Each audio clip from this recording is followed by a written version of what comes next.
Commission est créée pour étudier question. Il y a levé, il y a immunité parlementaire. Il y a Joseph Kabila Kabange, sénateur à vie, à l'issue, il y a plénière. Oh, et Salemaki, lobby, na Sénat, bah, sénateur, bah, copé sa résolution après 72 heures. Procès, il y a mort, il y a roulage. Fiston Kabeya, 6 gardes, il y a Judith Souminois, bah, 20 ans de prison. 2, bah, 5 ans. Puis 2 personnes, bah, zali acquittées. Soda Moko, Bahati Isaka Songo, abomi 3 personnes, Likolo, il y a incompréhension autour, il y a Bangui, Topé autour, il y a Diamba. Et Salemaki Lobby, Nakitambo, pas si peu, mais 3 personnes, Bakoufi, Kasitala et Longinaye Ndenge et Tikali.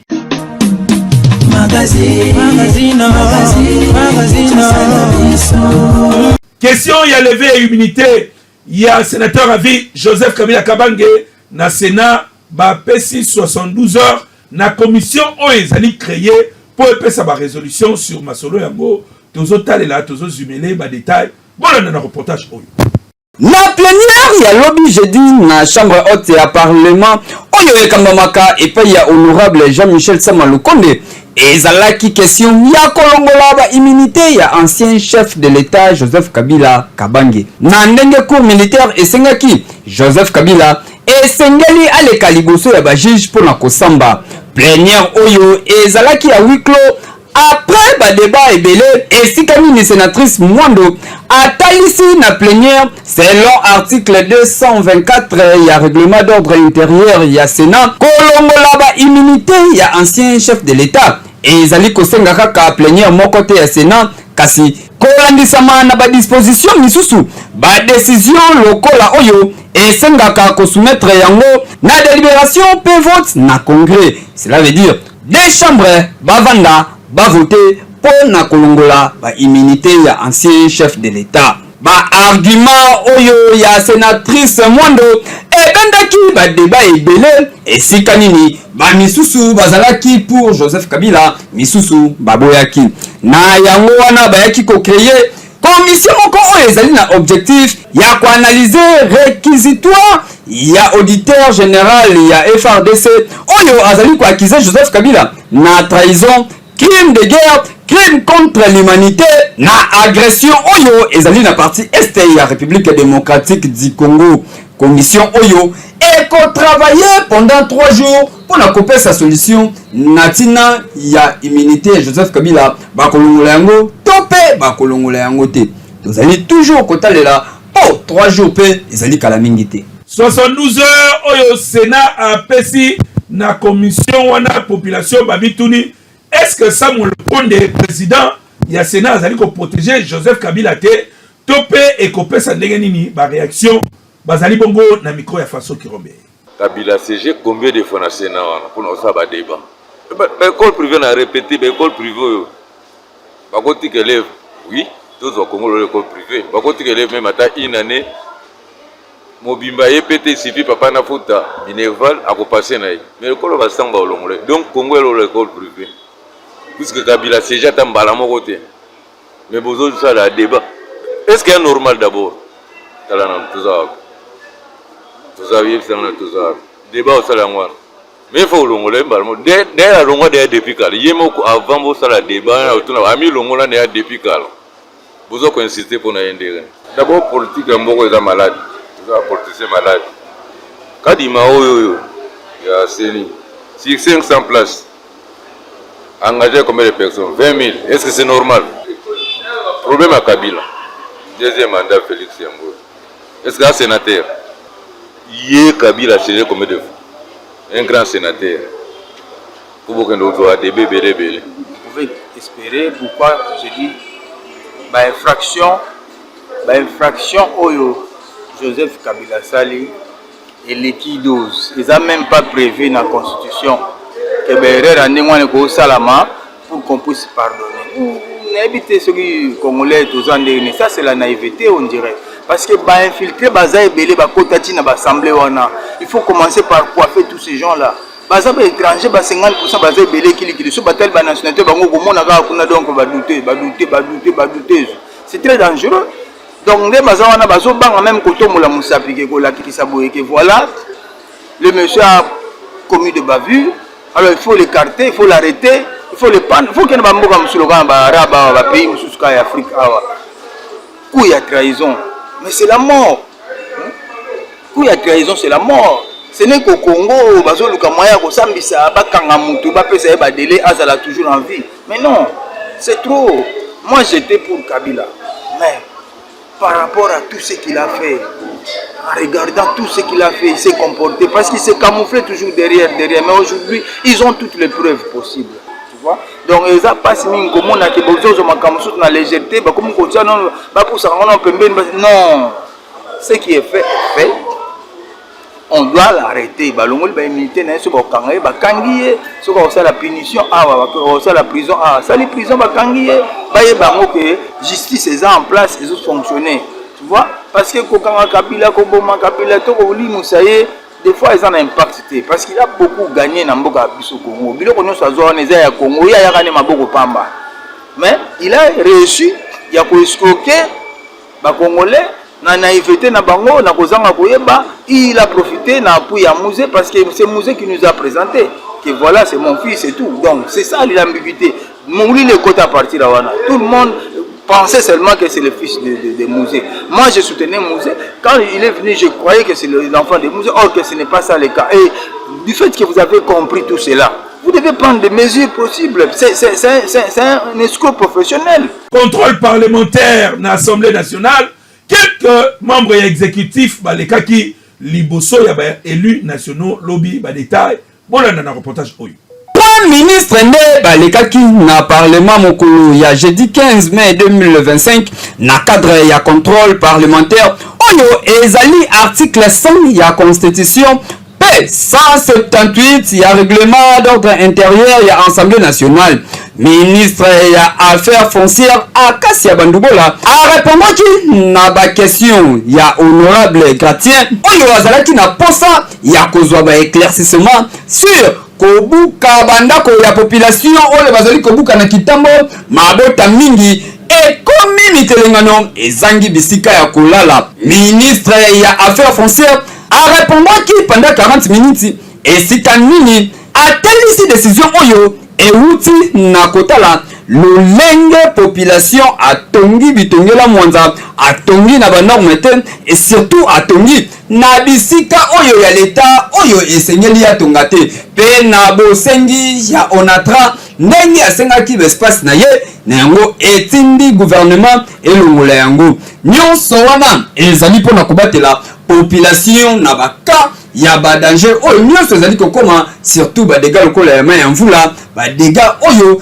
ya ba terre oyo ezalaka fragile esika oyo basengeli kotonga te population atonga na yango l'état esengeli ya batela population lokola question ya actualité esalaka débat te côté na ye vice premier ministre ministre ya intérieur sécurité pe affaires coutumières ayaki na deux projets loi ya gouvernement projet oyo ezali ya kotia na misala ba réforme na kati ya la police ko renforcer cadre institutionnel ya PNC ko accélérer professionnalisation ya la police nationale ko améliorer dialogue entre ba policiers pe population ba équipement oyo esengeli recrutement pe formation ya ba policiers kotinda misusu na retraite po esi ba koli construction pe réhabilitation ya ba infrastructure oyo ezali na ba norme ya malamu mpona mosala nyonso wana ezali oyo ministre ya intérieur Jacquemain Chabani ayaki na yango projet loi oyo ezali na exercice période ya 2024 ti 2029 nde esengeli salema côté na ye ministre d'état ministre ya justice pe garde so Constant Mutamba ayaki na projet loi ya ko créer tribunal pénal économique pe finance na parquet national et économique pe finance esika nini bakosambisa nyonso to oyo bazali kolia mbongo ya leta. J'ai la question réponse et salemaki esika nini ministre d'état ministre de justice a répondaki pe atalisaki ba député nyonso ba comprendaki bit ya projet na ye pe nini oyo alingi nyonso tu wana ezali mpona kosécuriser mosolo ya mboka. Na nsima na yango batindaki yango na commission ya défense pe sécurité. Projet oyo ezalaki déclaré recevable na plénière oyo ya jeudi 15 mai 2025 oyo ezalaki dirigé epai ya professeur Vital Kamerhe, président ya chambre basse ya parlement. Kaka mokolo ya jeudi yango président Vital Kamerhe ayambaki badéputé nationaux ya Fizi bayaki koprésente epai ya président Kamerhe situation humanitaire oyo esalemi na province ya Sud Kivu oyo mvula ebomi bato ebele, plus de 110 morts, badega ya lolenge na lolenge, nzela ebukani moya kutu même ya kobimisa bato oyo bazali blessé na Kazinya, Fizi centre to pe na Baraka ezali te. Na yango baye kosenga na président Vital Kamerhe asala quelque chose pour na kosunga population à côté kuna. Pe président Vital Kamerhe na motema mawa ayoki pasi pe a présenter ba condoléances na ye na mabota oyo ekufeli kasi assuré déjà asololaki na premier ministre Judith Tuluka Suminwa na tina ya kotinda délégation moko ya gouvernement na Lombango mpona kopesa solution na population oyo bazali kuna bazali kobanga na lolenge oyo population ezali na badega ebele bapota na banzoto nyonso wana ekoki mpe kocreye baépidémie oyo ekoboma lisusu population na ndenge ya kosakana te. Président ya Assemblée nationale ayambaki quelques groupes ya bato mpona bakestion ndenge na ndenge na cabinet na ye elekanaki bongo semaine oyo badetail bolanda na reporta signé Faso Kirombe. Après participation na ye ya 3 jours na conférence ya parlement kuna na Uganda, président Vital Kamerhe a accordaki série ya ba audience na ba père na ye liboso ba élu ya Kasai oyo bayaki kotalisa ye situation sécuritaire oyo ezali koleka kuna na kati ya région na bango, conflit oyo ezali entre communauté Kele pe na communauté Luba. Selon Eli Echikapa alobi ezali conflit ba limite ya frontière entre des communautés et bandaki le 31 janvier 2025 kolandisama na correspondance oyo communauté Kale bakomelaki administrateur ya territoire ya Ilebo pona kopesa pole na tina ya frontière pour le déploiement ya babon ko intégrer cette village oyo ezali relâché na Mweka. Ba Eli ya Kasai bayebisi na président Vital Kamerhe likanisi oyo bazali na yango ya kokita kuna bango moko mpona kozwa na mozindo nyonso tu problème pe kopesa solution na deux communautés oyo bazali na problème kuna na kati ya Kasai. Président Vital Kamerhe a salué démarche na bango oyo ezali pacifique pe a promettre bango a ko accompagner bango pe a ko soutenir bango na tina ya démarche oyo bazali na yango. Na sima na yango ayebaki na koyamba ba député oyo ba votamaki sika ya Yakoma Masimanimba oyo bayaki kolbeta lisolo ya ba prime to pe na bango bazali kofita mate selon bango basengi ete bazali na droit pe lokola ba député nyonso esengeli ba bénéficier na nyonso oyo baninga bazwaka bango pe esengeli bazwa. Président Vital Kamerhe atalisi bango ayoki kolela na bango pe akopesa solution na mikolo oyo ezali koya nyonso ekotambola malamu. Sigarde ya Premier ministre Judith Suminwa bazali condamné na 20 ans de prison et sengeli koyeba que loyenge neko ya douleur ezali à l'issue ya ndenge babetaka roulage Fiston Kabeya pe kene kokufa ba détail kolanda na reportage oyo. La Cour, à la majorité des voix de ses membres et par scrutin secret a répondu comme suite. Nini yango esilaka te procès sur décès ya roulage Fiston Kabeya oyo babetaki ye na bagarde ya Premier ministre Judith Suminwa. Procès esili verdict eyebani ba condamné 6 gardes ya Premier ministre Judith Suminwa à 20 ans de prison ferme. Mibale kati na bango bazui 5 ans pe 2 d'entre eux bazali acquittés. Bokoyeba que pour la petite histoire roulage Fiston Kabeya abandaki kosala mosala na ye bien na magasin. Cortège ya premier ministre zwi sasa mabe, kasi bato bazalaki na garde ya premier ministre bazongela Fiston Kabeya babeta ye batia ye na prison. Fiston Kabeya akufela na prison mpe lelo oyo bato oyo bakometaki baacte wana autopsie kutu ebimisaki ke babetaki ye. Soda moko abimaki apesaki deja témoignage esalaki ke procès esalema nde esuki boye mokolo ya lelo. Tokanisa ke molimo ya Fiston Kabeya ekopema na kimia mpe famille na ye bakozala rémunéré. Ekeyo Libende Taïma, 5 ans. Kakimwa Kavusifano, 20 ans. Sangwa Mlangi, 5 ans. Soda moko Bahati Isaac Kasongo abomi 3 personnes likolo ya incompréhension autour ya Bangi tope autour ya Diamba. Esalemaki lobi na kitambo pasi pe mawa 3 personnes bakufi kasi tala elongi na ye ndenge etikali.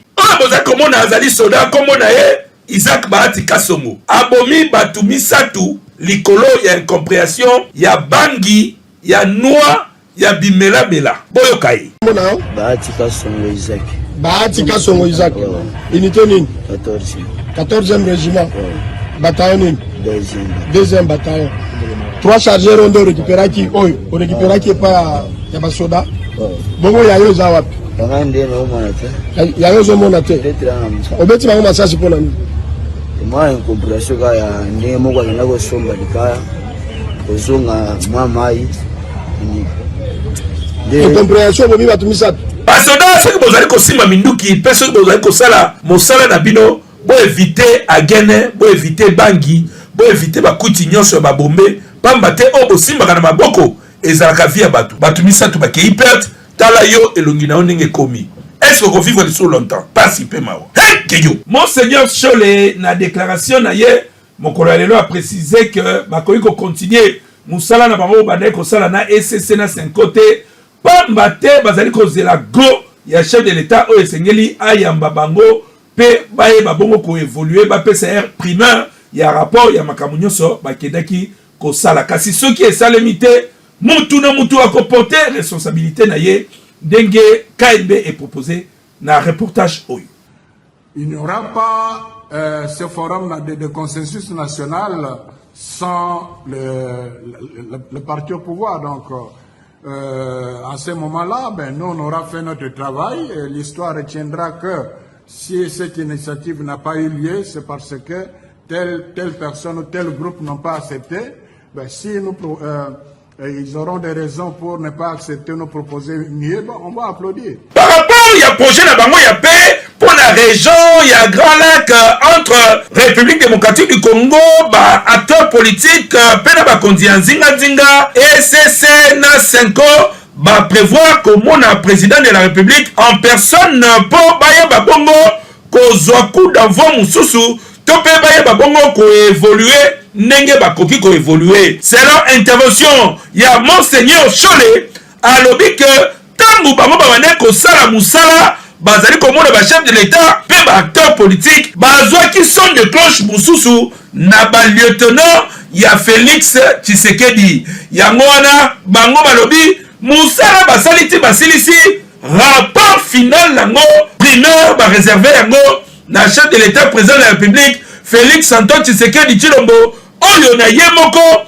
azali ko composer parti munene ya pouvoir oyo bango nde bazana mo a dire pour que masolo ya processus ya bato ya 5 ans SCC ekoba balobi na ba semaine oyo ezali koya bako lancer appel ya candidature na ba scientifique oyo bakolinga ko travailler selon ba thématique oyo ba pesi na ba atelier ndenge na ndenge musala ekobanda nanu te tant que chef de l'état a pesi go na yete selon Monseigneur Chole président de la République alobaki ke akoyamba bango kala te ayebi ke ezali question agenda pe bazali ko compter sur bonne foi ya mokonzi ya mboka kasi soki esimbi te selon donatien Chole mokili eko retenir que bango basalaki mosala na bango pe quelque part ntango mosusu soki bato ya pouvoir bamoni ke processus mosusu ekoki komema biso na basolution wana mieux ke oyo bango basali likambo te entre temps bango église catholique bazali ko lancer un événement pour na kosambela pe ko vulgariser masolo wana par rapport ya ndenge balingi na mboka. Mais na lieu oyo ezali ko kenele risque ezali que réponse ya président de la République Félix Tshisekedi eumela pamba te processus oyo ezali ko salema déjà na États-Unis ezali ko unir déjà ba vrai problème oyo ezali ko se poser na Grand Lac. Misusu oyo etikali lokola ba humeur pe ba intention ya batu oyo bazali na droit ya kozala na ba ambition.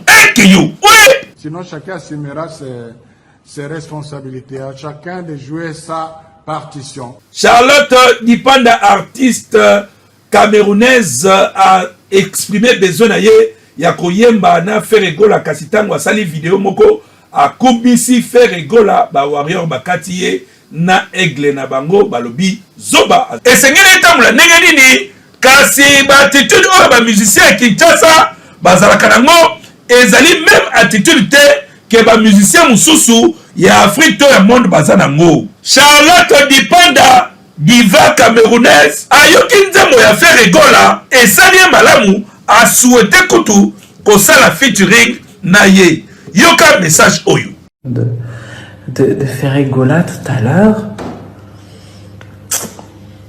ça m'a davantage conforté, quoi. Je me suis dit non, il faut faire une chanson avec ce gars. J'aime trop sa voix, j'aime trop. C'est une telle technique vocale.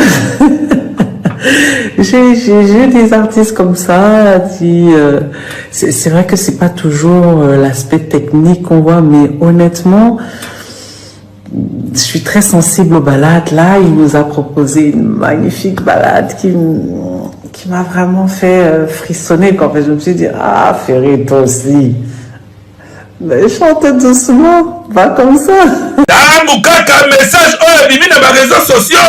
Kata Dipanda, c'est-à-dire ba Congolais ba comprendre ba tu ya Fally Ipupa ba se désabonner na ba compte ya Charlotte Dipanda na Yemogo Aigle à se désabonner. Pour la petite histoire, Fally Ipupa na Charlotte Dipanda ba utaka ko yemba tube moko nzembo ya makasi garde du cœur oyo monde entier yoka et c'est pelisa batu kasi avoir ce qui apparaît. C'est comme si ba warrior na aigle na bango ba sepelite ndenge Charlotte Dipanda a pesi force na Ferry. Nani azana raison, nani azana tort. Oyana bolingo na lukaka na zui.